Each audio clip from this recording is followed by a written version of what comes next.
రేపు 20వ తారీఖున జరగబోయే ఎన్నికల్లో ఆర్యాపురం కోఆపరేటివ్ అర్బన్ బ్యాంకులో మళ్ళా మాజీ చైర్మన్ చల్లా శంకర్రావు గారు చైర్మన్గా పోటీ చేస్తూ ఆయన ఓటమి నైరుస్యంతో ఓడిపోతున్నాం అనేటువంటి భయంతో లేనిపోని అభూత కల్పనలు కట్టుకథలు ప్రశ్నలు చెప్పడం జరిగింది.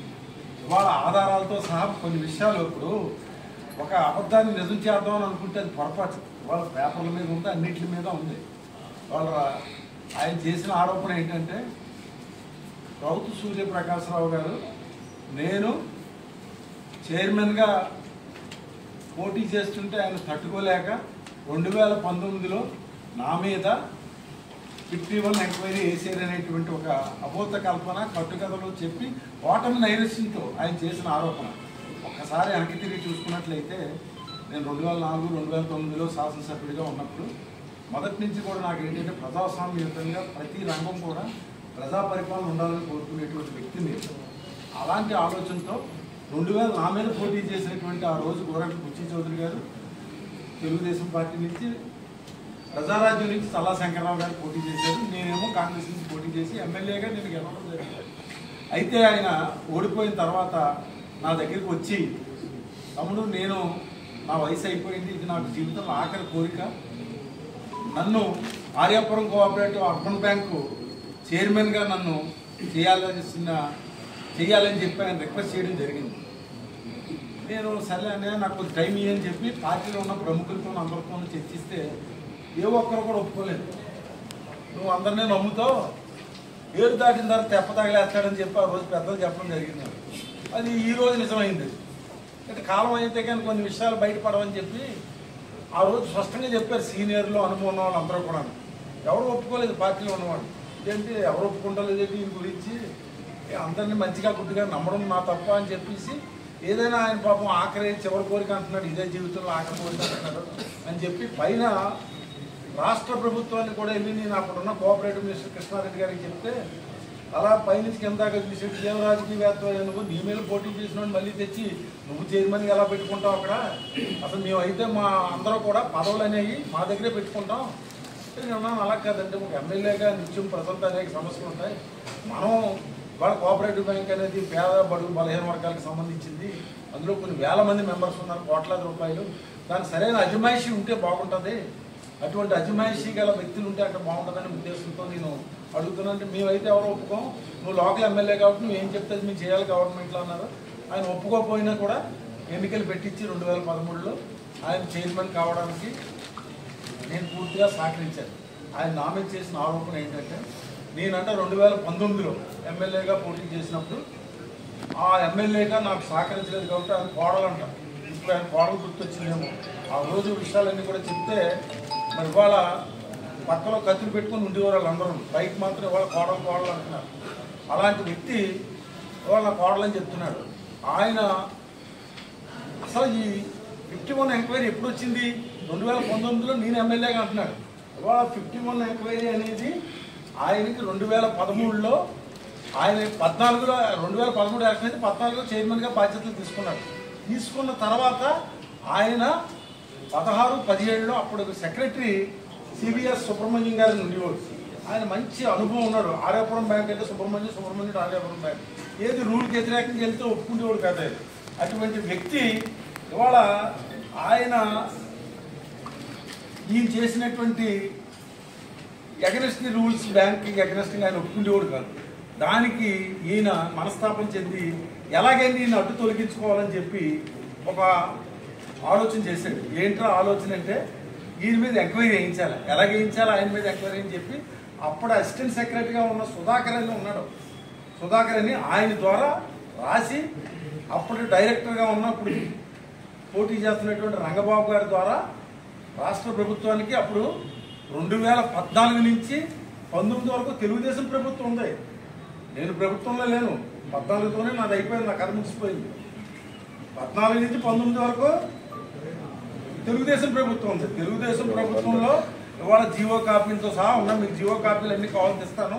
మొత్తం జీవో కాపీలు అన్నీ కూడా తెలుగుదేశం ప్రభుత్వంలో సెక్రటరీ తన మాట ఇట్టాలి చెప్పి ఎంక్వైరీ వేయించింది ఎవరంటే చల్లా శంకర్రావు వేయించుకున్నాడు అంటారు చూసారా. తను తీసిన గొయ్యలో తానే పడతారని ఇవాళ ఆ గొయ్యలో ఆయన పడ్డాడు. పడి మంచోడు చెడ్డోడు మాట అన్న పడతాడు అని చెప్పి సూర్యప్రకాశ్ ప్రెస్లో చెప్పాడు. సూర్యప్రకాశ్ మంచోడు అంటే అందరూ సమాజం అందరూ బాగుండాలని కోరుకుంటాను, నాకు ఎవరో శత్రువు ఉండకూడదని కోరుకుంటాను, అది కరెక్టే, అందులో తప్పలేదు. కానీ ఇవాళ వాస్తవాలు చెప్పడంలో ఇవాళ చల్లా శంకర్ అనే వ్యక్తి ఓటమి నైరుష్యంతో ఆ రోజు అతను పెట్టిన గురి ఎవరి మీద పెట్టాడు? సివిఎస్ సుబ్రహ్మణ్యం మీద పెట్టాడు. అతను పెట్టి అతను గవర్నమెంట్కి ఒక పిటిషన్ ఇచ్చాడు. ఆ పిటిషన్ ఇవాళ మీకు కావాలంటే కాపీలు జీవో కాపీలు పంపుతాను. అప్పుడు 2016-17లో ఆయన సివిఎస్కి ఆయన ఎవరు సుధాకర్ అంటారు, petition P Sudhakar general secretary, additional general secretary bank employee. అతని ద్వారా ఈ 2016-17లో అతను అక్కడికి ఈ బ్యాంక్ మీద 51 ఎంక్వైరీ వేయండి అని ఇచ్చింది ఎవరు అంటే చల్లా శంకర్రావు. అంటే 2019కి ఆయన ఏంటంటే సంవత్సరాలు ఇంకా రాబోయే సంవత్సరాలు కూడా కాల బ్రహ్మంగారిలాగా ముందుగా ఆలోచించాడేమో. 2017లో వేసింది ఎంక్వైరీ, ఆయన 2019లో నేను అంటున్నా ఎలక్షన్ సహకరించలేదని ఇచ్చాడు. అంటే పత్రికా సోదరులకు ఎందుకు చెప్తున్నంటే వాస్తవాలను వక్రీకరించినప్పుడు ఓటర్లకి ప్రజలకి ఉన్న వాస్తవాలు తెలియాలి. అలాంటిది ఆయన మీద వేస్తే అప్పట్లో సివిఎస్ సుబ్రహ్మణ్యం గారు ఏం చేశాడు? ఆయనకి ఈయనకి అనేక విధములైనటువంటి విషయాలు ఈయన చెప్పిన అగెన్స్ట్ ది రూల్స్ బ్యాంక్కి ఎగనెస్ట్ చెప్పిన ఆయన ఏం చేసేవాడు కాదు. దానికి మొత్తం మీద ఆయన మీద ఎన్నో ఈయన మొన్న కూడా ప్రెస్ మీట్లో చూశాను నేను. ఆయన చెప్తున్నాడు ప్రెస్ మీట్లో, ఏం చెప్తున్నాడు? ఏదైనా వస్తే సిఇఓ సెక్రటరీ కదా బాధ్యుడు అని అంటున్నాడు. అంటే సెక్రటరీ పాప సుబ్రహ్మణ్యం బాధ్యుడు అనుకుని వేసాడు ఆ రోజు. ఆయన ఏం చేశాడు? తెలుగుగా వ్యక్తే సెక్రటరీ, జాగ్రత్తగా ఉండి సర్వీస్ అయిపోయేదాకా ఉండి ఫ్యామిలీ వెళ్ళి స్టే తెచ్చుకొని తన యొక్క గ్రాటిట్యూడ్లు అన్నీ అతను తీసుకుని పూర్తి చేసుకుని అతను వెళ్ళిపోయాడు. మరి తర్వాత నెక్స్ట్ ఎవరికి చుట్టుకుంటుంది ఇది? వాళ్ళ పొట్టలోంచి పాము తీయకూడదు, తీసావు మెడకు చుట్టుకున్నావు, చుట్టుకున్న చూస్తున్నావు, చివరికి నేనే కాటు వేసింది. వేసి ఎలా వేసింది కాటు? వాళ్ళ ప్రజలకి తెలుసుకోకపోతే ఆర్యపురం బ్యాంకులో ఉన్న ఓటర్లు అందరూ నష్టపోతారు. ఇవాళ చల్లా శంకర్రావు ఉన్నాడు, ఇవాళ రావచ్చు, పదవులు అనేది స్వాస్థ్యం కాదు, అధికారం స్వాస్థ్యం కాదు, ప్రజలు సరైన నిర్ణయాలు తీసుకోవాలి. ఇవాళ చల్లా శంకర్రావు చేసిన ఎంక్వైరీ ఇవాళ అతను మెడకి చుట్టుకొని ఇవాళ అతనికి ప్రభుత్వం 2014 నుంచి 19 తెలుగుదేశం ప్రభుత్వం ఉంది. ఏమైనా ఇంకో వైఎస్ఆర్ ప్రభుత్వం, కాంగ్రెస్ ఇంకోటి ఎవరూ లేరు. అటువంటి ప్రభుత్వంలో ఆయన మీద వేసినటువంటి చట్టం తన పంతాన్ని చేసుకుపోతుందని ప్రతి వాళ్ళు మన మీడియాలో చెప్తుంటాం. ఇవాళ చట్టం తన పంతాన్ని చేసుకుపోయి 5,62,00,000 రూపాయలు పెనాల్టీ వేసింది. వేసి ఎవరెవరి మీద ఎంత వేసారో ఎవరెవరి మీద ఏంటనేది ఇక్కడ లక్షలతో సహా ప్రతిదీ కూడా పేరు మెన్షన్లు అన్నీ కూడా ఇక్కడ మొత్తం కూడా 5,62,00,000 రూపాయలు మెన్షన్ వేసి అతని మీద ఇప్పుడు ఛార్జ్ మెమోలు అన్నీ కూడా ఇప్పుడు రన్ అవుతున్నాయి. మరి నిజంగా నీతి నిజాయితీ పరుడువే, ₹1 కూడా నేను అవినీతి చేయలేదు, ₹1 కూడా తీసుకోలేదు అన్నప్పుడు చట్ట వ్యతిరేక కార్యకలాపాలకి పాల్పడితే ఎవరినైనా వదులుతుందో చట్టం. ఇవాళ చల్లా శంకర్రావు గారిని కూడా అలాగే అతను పైకి జీతాలు తీసుకుని ఆడికి ఫీజులు ఇచ్చాను, వీడికి ఫీజులు ఇచ్చానని చెప్తున్నాం, అది బాగానే ఉంది. కానీ చట్ట వ్యతిరేక కార్యకలాపాలు ఉన్నాయి. ఆ వ్యతిరేక కార్యకలాపాల గురించి ఏం చేస్తారు కోర్టులో ఉన్నాయి, వాటి మీద ఎంక్వైరీ లేని అన్నీ ఉన్నాయి. 5,62,00,000 రూపాయలు పెనాల్టీ ఎందుకు వేసింది? ఎవరు విచారించారు? మేము విచారించింది కాదు, మీ మీద కక్ష కొద్ది తెలుగుదేశం ప్రభుత్వంలో 2014 నుంచి 19 దాకా జరిగిన విచారణ ఇది. నేను పెట్టిన విచారణ కూడా కాదు, ఇది నేను పెట్టిన పిటిషన్ కాదు. నువ్వు పెట్టుకున్నటువంటి తుపాకీ నువ్వే కాల్చేసుకున్నావు. నువ్వు కాల్చేసుకొని రౌతు కాల్చేసాడు అంటే ఎలాగవుతుంది చెప్పండి? ఈ చట్టంలో ఇదిగో ఇక్కడ ఉన్న కాగితాలు జీవోలు అన్నీ కూడా. నేను అందరూ బాగుండాలని కోరుకుంటాను, కానీ ఇవాళ హ్యాపీగా ఉన్నానంటే కారణం ఏంటి? అందరూ బాగుండాలని కోరుకున్నాను. శంకర్రావు లాంటి నా మీద పోటీ చేసి ఇచ్చారు. ఇవాళ అతను చేసిన వాస్తవం ఆరోపణ అవాస్తవం అనేది ఒకసారి పత్రికాముఖంగా చెప్తామని అలాగని చెప్పి నేనేం వదిలేను. ఏం చేతనంటే నాకున్న పొలిటికల్ కెరియర్ ఇవాళ 40 ఏళ్ళ నుంచి రాజకీయాలు ఉన్నాను. 10 సంవత్సరాలు ఎమ్మెల్యే చేశాను, 2 సార్లు టీటీడీ బోర్డు మెంబర్ చేశాను, కంబైన్డ్ రాష్ట్రంలో ఇన్సూరెన్స్ కమిటీ చైర్మన్ చేశాను, మనం అనుకోకుండా కూడా చైర్మన్ కొంతకాలం చేశాను. ఏది చేసినా ఎక్కడ చేసినా అది ఒక పద్ధతి ప్రకారం చేశాను, కానీ తప్పుడుగా నేను చేయలేదు. అలాంటిది నేనేంటో నా క్యారెక్టర్ ఏంటో బాగా తెలుసు. ఇవాళ నేను 2019లో నిన్ను రాజకీయంగా నీ మీద ఎంక్వైరీ చేసి నీకు బదనాం చేస్తే నాకేమవుతుంది? నువ్వు నాకేం పోటీదారుడు కాదు, నువ్వు పోటీదారుడు అనుకున్నటువంటి గోరంట్ల బుచ్చి చౌదరి నీకు ఎక్కడ నీకు రాజకీయంగా అవసరం ఉంటుందో అక్కడికి వెళ్ళిపోయి చేరేటువంటి పరిస్థితి ఎన్ని పార్టీలు మారో నీకు తెలుసు. మేము ఎప్పుడు సిద్ధాంతపరంగా ఉంటాం కానీ వాళ్ళు అధికారం ఉండొచ్చు లేకపోతే సిద్ధాంతం ఉంటాం. అటువంటిది నువ్వు చేసిన ఆరోపణలకి నీ మీద మాత్రం నువ్వు క్షమాపణ తెలుసుకొని ఒకసారి జీవోలన్నీ చూసుకొని ఇవన్నీ కూడా ఏదో కళ్ళ అనుకుని ఉండొచ్చు. రోజు సూర్యప్రకాశం బ్యాట్ చేసేస్తే ఓటర్లు అందరూ నాకు వేసేస్తారు ఓటు అని అనుకోవడం చాలా పొరపాటు. ఇవాళ ఒకసారి జీవోలన్నీ చూసుకో 2016-17లో తర్వాత బ్యాంక్ ఛార్జీలు ఇచ్చిన అన్ని కూడా చూసుకొని ఇప్పుడు కానీ క్షమాపణ చెప్పకపోతే మాత్రం మీ మీద డెఫర్మేషన్ షూట్ మాత్రం కంపల్సరీగా వేస్తాను. అది క్లియర్గా అడుగుతున్నాను. నేనైతే ఏ ఛార్జ్ మెమో చేశారో 5,62,70,000 లేదని కోర్టు ఫీజులు ఎక్కువ కట్టాలి, దానికి మీరు 2-3 లక్షలతో కట్టి మనం సరిపెడతామని అంటున్నారు క్లియర్ గారు. నువ్వు క్షమాపణ చెప్పకపోతే మాత్రం నీ మీద డెఫర్మేషన్ షూట్ చేస్తాను డెఫినెట్గాను. నిజేతనంటే ఇవాళ ఒక సిద్ధాంతపరంగా బతికేటువంటి వ్యక్తికి ఎప్పుడు కూడా సిద్ధాంతపరంగానే ఉంటాం. కానీ నువ్వు లేనిపోయిన అవాస్తవ ఆరోపణలు చూసావు దాన్ని నువ్వు ఇప్పటికైనా తెలుసుకో. తర్వాత ఇంకో విషయం ఏంటంటే ఇవాళ విజ్ఞానులైనటువంటి Rajahmundry Aryapuram cooperative urban bank ఓటర్లు కూడా నేను ఈ పత్రికా ముఖ్యంగా కూడా నేను రిక్వెస్ట్ చేస్తున్నాను.